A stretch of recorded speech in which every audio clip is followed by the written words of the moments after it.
Começa agora no seu rádio Papo de Esporte. Vamos juntos nessa sexta-feira. Começo falando sobre Brasileirão, que teve 2 jogos ontem, completando a rodada de número 14. Na Arena da Baixada, Atlético Paranaense e Ceará ficaram no 0-0. Os dois times estão na parte de baixo da tabela. Já o Inter venceu fora de casa e voltou a se aproximar do líder Atlético Mineiro. 2 para o Inter, 0 para o Bragantino.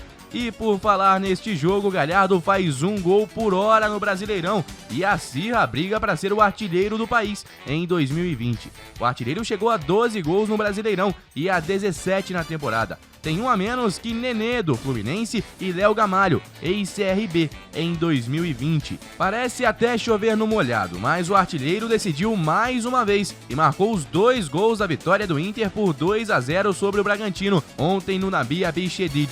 Galhardo chegou a 12 gols em 13 partidas no Brasileirão. É o artilheiro isolado da competição com sobras. Os números, somados ao tempo em campo, mostram a magnitude do momento do jogador. Tem a média de 1 gol por hora na Série A do Brasileirão.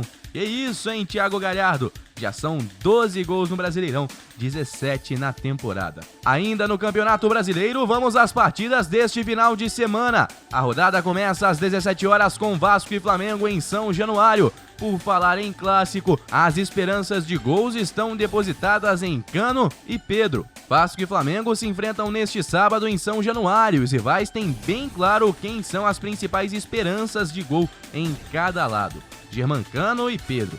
Depois de um ótimo início no Brasileirão, com 7 gols, o argentino vive uma fase difícil e os papéis se inverteram. Enquanto Cano não marca há 6 jogos, sendo 4 pelo Brasileirão, Pedro marcou 6 vezes nas últimas 5 partidas.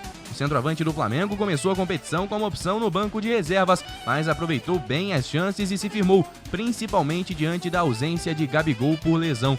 Na temporada inteira, Pedro disputou 28 jogos, 13 como titular e já marcou 14 gols. Uma ótima média de 1 gol a cada 87 minutos em campo. De um lado, o Vasco, que demitiu o técnico Ramon Menezes, pondo fim ao ramonismo e agora busca por um nome experiente no mercado. Do outro, o Flamengo, que tenta assumir a ponta, o que pode acontecer inclusive nesta rodada, dependendo dos resultados. Ainda em relação ao Vasco da Gama, o comandante do Sub-20, Alexandre Gasselli, será quem comanda o time diante do Flamengo neste sábado. Por hora, não há nenhuma negociação avançada. Luiz Felipe Scolari, Dorival Júnior e Dunga seriam, segundo informações do site Sport News Mundo, alguns dos profissionais ventilados no clube. Continuando com jogos da rodada, jogam também Palmeiras e São Paulo no Allianz Parque. A bola rola às 19 horas em mais um clássico na rodada 15. Curitiba e Fortaleza se enfrentam no Couto Pereira às 19 horas. Atlético Mineiro e Goiás entram em campo às 9 da noite no Mineirão. No domingo, às 16 horas, o Fluminense recebe o Bahia no Maracanã, buscando manter a boa sequência. O Bahia, por sua vez, quer a 2ª vitória consecutiva, o que aconteceria pela primeira vez sob o comando de Mano Menezes. Santos e Grêmio fazem um grande jogo na Vila Belmiro, às 16 horas. O Sport recebe o Botafogo na Ilha do Retiro às 18h15, mesmo horário para Atlético Goianiense e Bragantino, que jogam no Estádio Olímpico em Goiânia.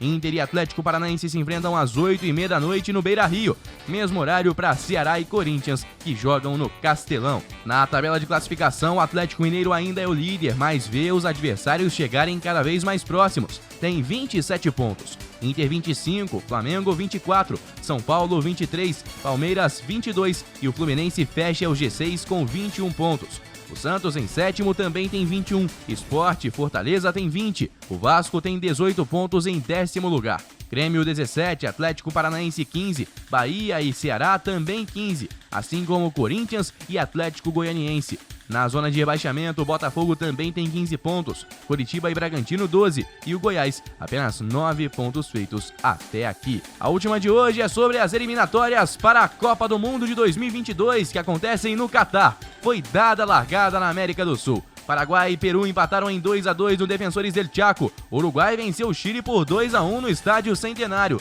E a Argentina venceu com gol dele, Lionel Messi, a equipe do Equador, pelo placar de 1-0 em La Bombonera. Jogam hoje às 8h30 Colômbia e Venezuela no Metropolitano Barranquilla e às 9h30 da noite na Neoquímica Arena. É a vez de o Brasil entrar em campo e receber a Bolívia. Foi dada a largada para a Copa do Mundo que vem aí em 2022. E eu te encontro na semana que vem com muito mais por aqui. Um beijo, Jaque, abraço pessoal, ótimo final de semana e até segunda. Tchau! Forte abraço pessoal, excelente final de semana. Guilherme Faria para a Rádio Conselheiro FM.